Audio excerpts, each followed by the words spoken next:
Russian Mi-8 helicopter shot down by Ukrainian forces near Kyiv. Previously unseen footage of a Russian Mi-8AMTSH helicopter shot down by Ukrainian forces over Makariv, near Kyiv.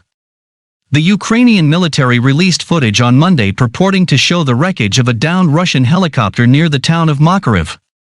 According to the military, the aircraft was a Mi-8. For comparison, during 45 days of the war in Ukraine, Russia lost 137 helicopters.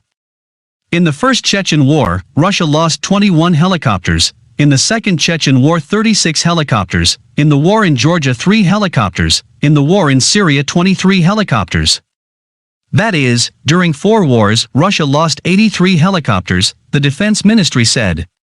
As reported, between February 24, 2022 and April 11, 2022, Russia lost about 19,500 troops in Ukraine, 725 tanks, 1,923 armored fighting vehicles, 347 artillery systems, 111 multiple launch rocket systems, 55 anti-aircraft warfare systems, 154 aircrafts, 137 helicopters, 1,387 motor vehicles, 7 boats/cutters, 76 fuel tanks, 119 unmanned aerial vehicles, 25 special equipment units and 4 mobile SRBM systems.